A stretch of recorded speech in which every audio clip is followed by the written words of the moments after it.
Bottom Line Sports Talk. I'm George Abram. You know my partner, Albert Cameron. The Ohio State Ohio Athletic Association Board of Directors has spoken.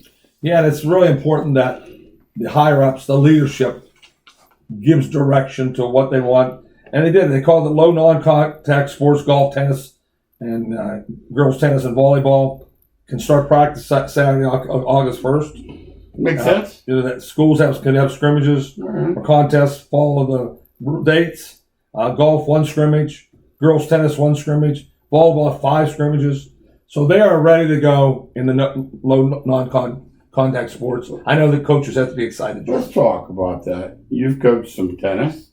Mm-hmm. Still do. You would be pretty much going along with that. I guess you could get technical when someone touches the ball, possibly. Yeah, but basically, this is sport safe. Yeah, tennis. There's no safer sport than tennis. All you have to make sure that in between points you clean their hands. Okay. That's all. Make sure you do that. All you got to make sure is the temperature is taken before they get on the court. And other than that, the distancing rules are in effect. You're playing singles. You're never near anybody. Doubles. You're very seldom within a foot. So you can play. You think you're pretty good, Al? Tennis is fine, and that's why they're able to play. How about golf? Golf's the same way. Golf's the same way. I would think that you're not gonna ride with your opponent anymore. When you're playing somebody, you're gonna have your own teammates with you. So your own team. Yeah, I don't think you'll have. I don't think that makes sense. You'll play with your opponent anymore. Interestingly, our PA show, a guy was talking about school bus putting members of the same family beside each other. Something I wouldn't have thought of, but if they're living together, what's the difference? They sit beside each other on the way to school. Yeah. Where sitting beside somebody else could potentially be hazardous. Yeah, they are coming up with new ideas every day. That's why it's called fluid. You never know what's going to come up. School buses. We've talked to school bus people and have come to the conclusion that they don't know either. They're playing it by ear. With regards to tennis and golf, something's going to come up that they're going to make changes, and I don't know what that change is going to be, but they believe that those are called low non-contact. Then we got football that fits another direction. Let's talk volleyball first. That's what surprises me. Okay. I've done some volleyball on TV a little bit, and last year obviously wiped out in the spring. Seem to be there's a little bit. They're a little closer in there. They're real close. Well, yeah, I don't like that. Surprise you? Yeah, it does. I don't like that either because colleges have that. They're worried about in college. Okay. So I'm thinking in high school they should worry about it also, with regards to the social distancing, and more importantly, it's indoors. And indoors causes way more problems than an outdoor sport. So Absolutely. That's why I struggle with that decision. You know what? That's a good point. When I was thinking about how close they are, they get together and when they give the signals of how they're covering the serve, they are pretty close. But I didn't think about it. It's indoor. Outside, much safer. Now, you coach track. Bring 2-3 teams. Golf, couldn't you bring 3 or 4 teams and cut down on the number of travels? Well, they don't want that many teams there. You want them too many together? Yeah, they don't want too many together, so they won't do that. Okay, because I know you said your track, they bring... well, now they do. Now, yes, it's been trying. Before the they were all doomed before pandemic. Yes. You seeing that change? No.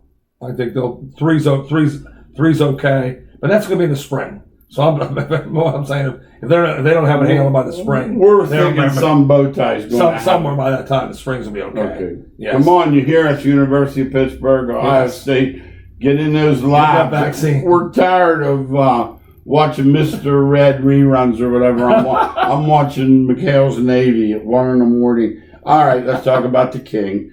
Practice is Saturday. Yep, August 1st. They start practice. No school versus school scrimmages, so the scrimmages are out.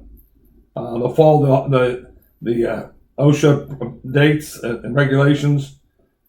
August 24th, that date might change with the proof of depending on the governor. So the only thing people are doing, George, in all sports, are moving things back.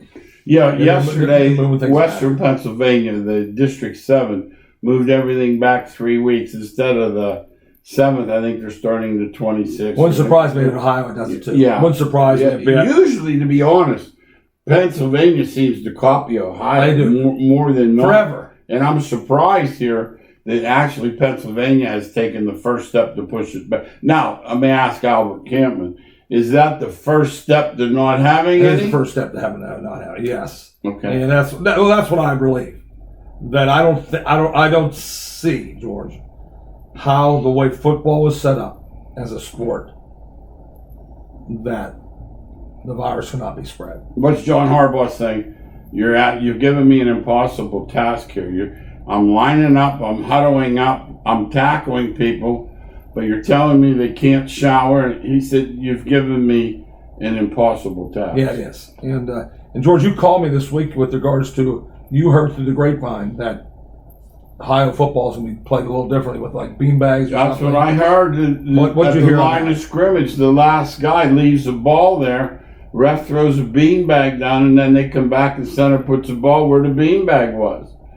I'm wondering if that's just practice or that's something they're going to implement. You know, right. We had talked about the no spit whistles. Yes. Some different A lot things. of different things. And we've had referees call a radio show and say that whistle's okay in football, but in basketball that delay will kill it or call will it doesn't come out right. The call will look too late. Yeah, it will. And another thing, I'd be interested to see what happens with Ohio football with fans. Pennsylvania has come out with no fans allowed. It will be interesting to see if Ohio follows that or not. Parents are up in arms about that because they want to see their kids play, and it's a good point. I read a thing a parent wrote that if my kid is part of a guideline saying this is dangerous, if it's that dangerous, I want to be there to see my kid play.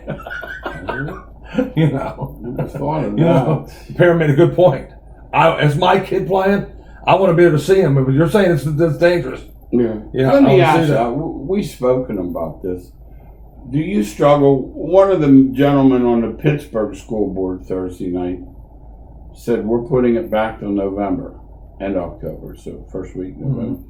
He said we're meeting by Skype, and if I'm not allowed to go into school or confident to go into school, I'm not sending your son. I say bravo. Yeah, that is our George and I. You know, we agree a lot of times. We disagree on some things. This one is 100%. If the bigger up people, and I'm talking the higher ups, wherever you want, wherever, if they have to go on Skype or Zoom and have their meetings, and then the next day they tell their workers, all 100 of you come to work, that is the most hypocritical thing ever. Listen, have that Zoom meeting out. Call a meeting with all your administration and invite people in and say, look, let's prove. It's safe as can be. Let's ride on a bus there. Then we'll really make it safe. Yeah. Let's do what they do. Pick them up. Right. Let's do what they do. Yes. They wouldn't do that. That's like watching TV there. And they're still doing it from home. And they're making fun of people going to school. Yeah. They said, you have to go to school. You should be in school. Oh, yeah. And they're doing it from their house. Who likes school? We put 60 years in. Yes. Who likes school? I want school, too. I do, too. You need school. I was at George Jr. Yeah, we know. I had a rule so they don't need summer school. They're going to summer school. Those boys need school. Yes. But this is different. This is a pandemic. You could die if this thing... All you have to do is look at the quarter of money. Lowest since 19. Oh no! Since the Great Depression. Economy is yes. Lowest. So you got to know. Worst. So you know how serious this is. No. So this is no makeup. No, this is no hoax. This is real. Now we got something going on at Mooney.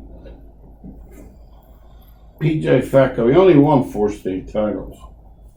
God bless you, buddy. That is impressive. What you done for me next? What have you done for me lately? Yeah. And that Pelini name out there is pretty damn, because Carl Pelini's taken over as the coach. And that name is so powerful in the Youngstown area. You know, this beginning a new chapter stuff, I'm smelling something here. I've already smelled it. We're beginning a new chapter. We're going in a new direction. The dude won 4 state titles. Yes. I'll take that direction. We'll take that direction. Would you take that direction? I'll take that direction in a millisecond, but Mooney and Urson have always been those schools that say, what have you done for me lately? Okay. We're expected to be like St. Ignatius. Yeah. It's his name more. Yeah, Massler in the old days. It was automatic. So So Carl Pelini's going to take over as And well, I mean, as far as qualifications, he obviously major he has them. Man, the Pelini's on and the qualifications, and I'll never question that. No, but what I would question is Fecco sounded like he was pretty good too. I'll take the 4. Yes. Hey, let me ask you, Bernard Scott. That's amazing. I read it and I said, I'm going to read this again. I think Al made a mistake. This is amazing. He was the head coach of Detroit Mercy. Yes. I've never seen this happen before. Then assisted at Cleveland State and Youngstown. And now coaching at Cal Memorial. Now, he either loves the sport.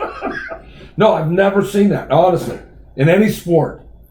I've never seen a guy go from... They're like separate jobs. Like they are different jobs. Because college coaching is all about procuring talent. And high school coaching is all about making something out of what you have. Yeah. It's like, here's a recipe, coach. Where yours is, I'm going to go get me some better ingredients. Yeah. I haven't seen assistants. Many assistants who just could not get that lucky break. No. Say, I'm tired of being an assistant in college. No, our man at Struthers. I want to be a head coach. Mike Wernicke, yes. Yeah. I've seen that happen many times. Or I've seen retired older gentlemen who coach college miss the game a lot. Yeah, Joe D. Yes, come back into high school. Joe D was come back into high school. I used to have to coach, but I've never seen a coach league go out of college basketball. No. So Bernard Scott is either going to be the greatest hire in the world, or a flub because there's no middle.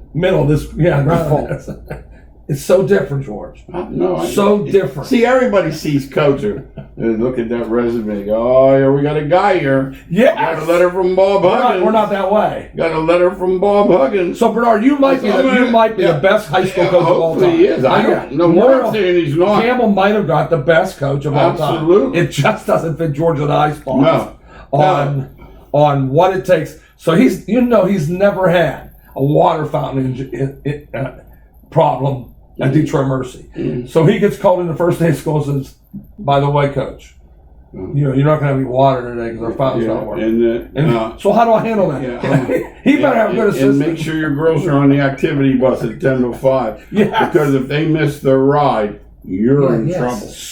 Those jobs are so night and day. They are. I mean, really. I wish them the best. We don't know. No, we're speaking from the heart. Yeah, we're not saying he might be. Yeah. 3 years from now on our show saying, Coach, we weren't sure how you're going to do this. You were the right hire for this. Yeah. We're just so shocked that a head coach because it doesn't lend itself to a wage that is livable. I mean, it's a part-time job. It's fine. What else he does? Yeah, we're going to have to do a little more research on that one. How about this? I got some digging for you. If you're a Cleveland Indian fan, you're happy because you got treated. I know it's not April, but you got a beginning of the season that if I scripted, I said, Al, how do you want it to go? I want people 14 strikeouts, 13 strikeouts. And don't forget, 3 of those guys were the Twins. And those bad boys hit 300 homers last year. Shane Bieber, off to the start of all starts. Right now, Major League Baseball scouts are saying he's one of the 4 best pitchers in baseball. Up there with the Scherzers of the world, the Garrett Coles of the world. That's high ground. Where he came from. Where he came from is big. He wasn't one of these. No, he wasn't. They knew about him when he was 11. He was breaking helmets. Right. I played with some guys and literally, guy broke the stinking helmet. Yeah, that was Garrett Cole. Yeah. Garrett Cole has always been known as somebody through high 90s, 97, 98, 99. No. And Shane Bieber was a walk-on coming out of high school. Going 80, 81. He said, I know I can do this. Came out of Laguna Hills High School in California. He said, I'm gonna walk on Santa Barbara. A lot of confidence, George. One of the things to play in that major leagues, you got to have a confidence. You got to think you're getting the next guy out. Yes. You're not going to let. Good way to say it. It's not like in high school where the last 4 guys couldn't hit if you let them. Yeah. So he had a lot of confidence, and I can walk on and make this. And sure enough, by his sophomore year, he had a solid scholarship.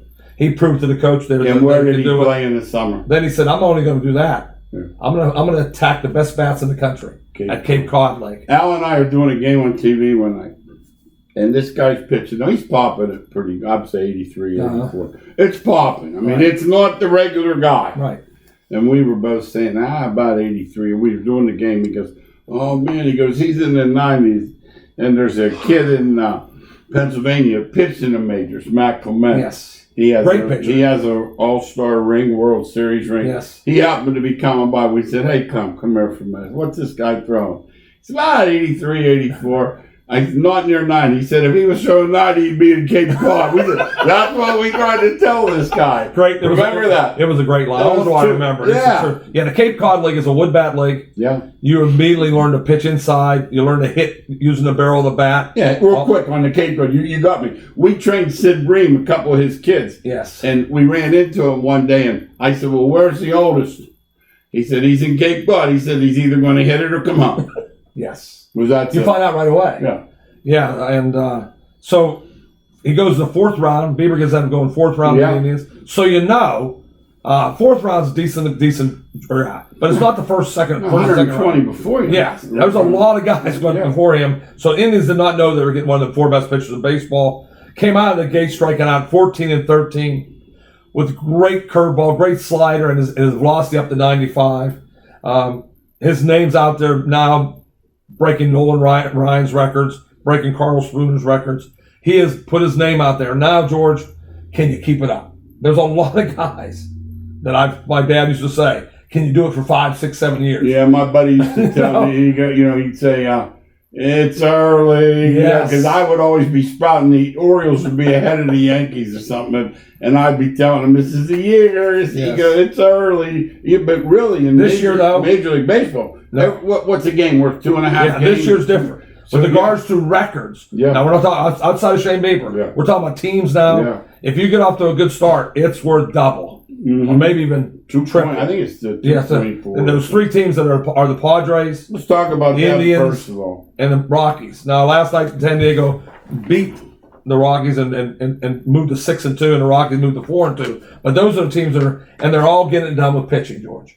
And I'm talking about starters and relievers. Okay. San Diego, the relieving is unbelievable. Cleveland is starting, and Colorado is both. So both all been done with pitching. If you notice, there's been, except for maybe the Yankees and Dodgers, a lot of low-scoring games. A lot of the pitching is dominant. And then who's hitting Seattle of all the teams? I couldn't name Seattle credit, because everybody said they're going to be lousy completely. Well, they're hitting the ball. Yeah, they haven't completely lousy. They haven't done that. So these guys are not telling me, John, anymore.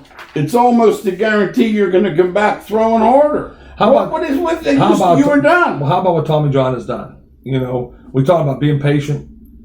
Before, if you had Tommy John surgery, it was a good chance you're never coming back. Today, like ACL, you were done. You're coming back stronger. You understand? Tommy John pitchers come back from throwing 91, now they're throwing 95. So what they've done with the human body is unbelievable. Be interesting that can the Indians keep it up? George and I both like the Padres before the year out, but also we both like the Reds, and the Reds have got off their lousy start. For you Ohio people, you have to be saying same old Reds. Same old Reds. I had them on with Baltimore, a 3-teamer. I'm thinking bust out city. I'm going right to the rivers and get my money, right? I know. And what do they do? And who did I scratch out?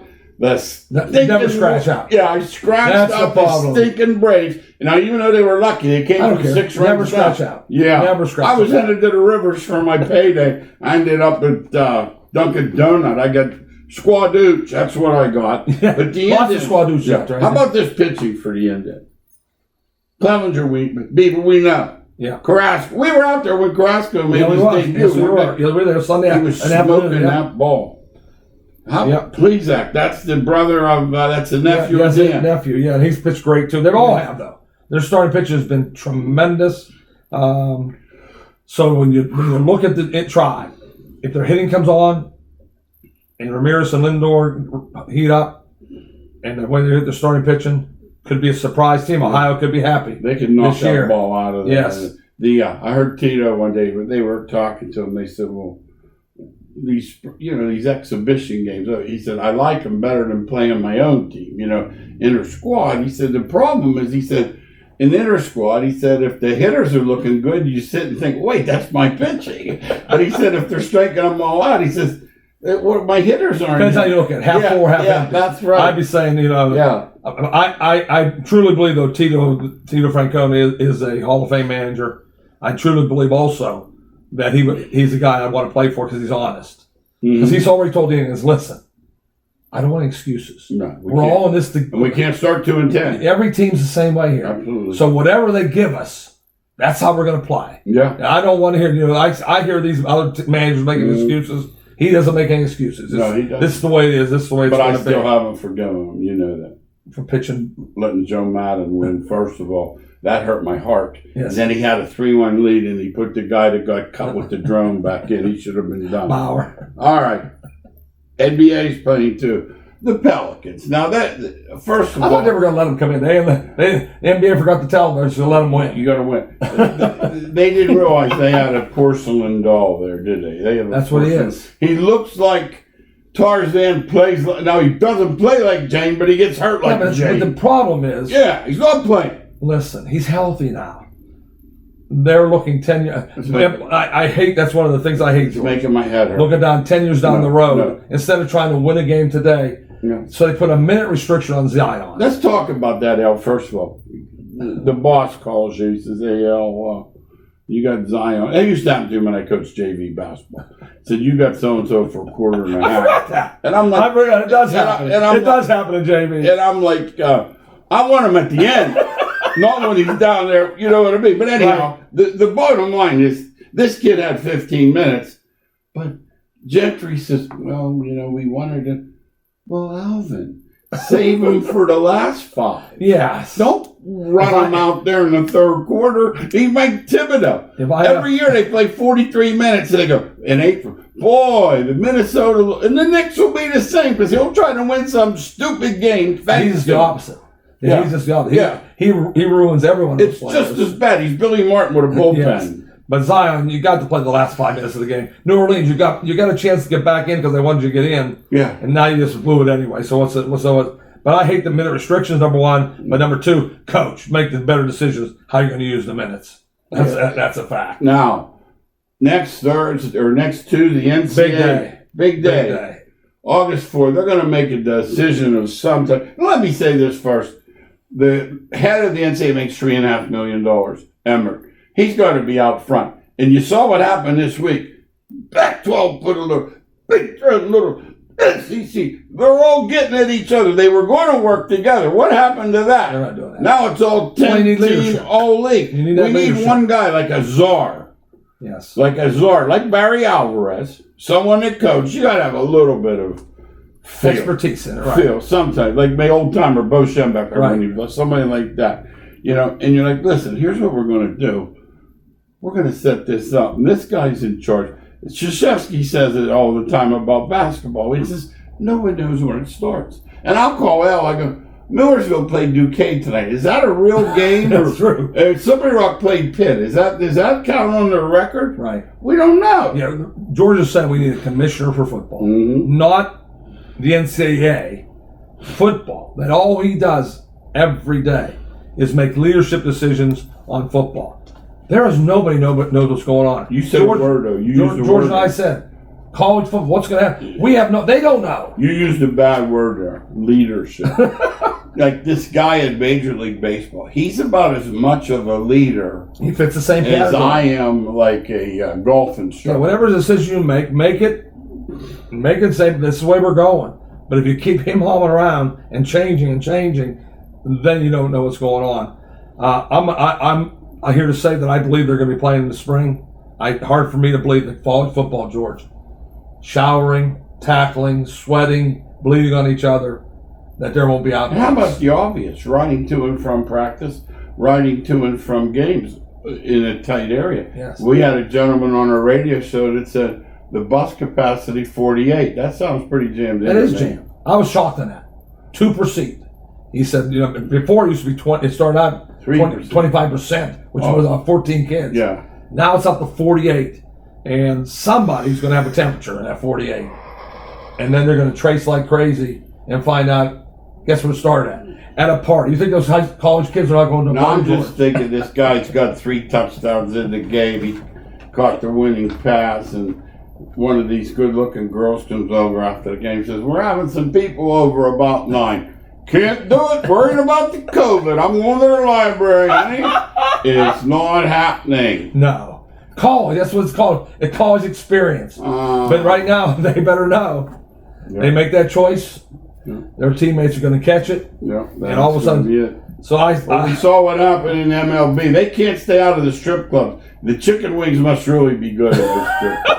So they went to eat chicken wings. Is that what they went? No, that's why they go there. Oh, they go there for the food. You didn't know that. They went behind the times. They went to eat. They went for the food. Hey, I don't know. Last thing, do you think we're going to play football this fall? I'll say definitely not on time. Yeah, they're moving it back daily. Are they buying time? They're trying to buy time so much. Okay. They've already got rid of the non-conference games. Mm-hmm. Pac-12 championship, December 18th. Mess around any longer, it's Christmas. That tells me no bowls. Yeah, not many bowls. Not many bowls. Yeah. I'll say it again, and I truly believe it, that one of the conferences is going to step up, and I'm calling the Big Ten as the one that's going to say, we're not playing football. We're going to play it in the spring. We're going to play it in the spring. And that's how it's going to happen. You heard it here on Bottom Line Sports Talk. See you next week.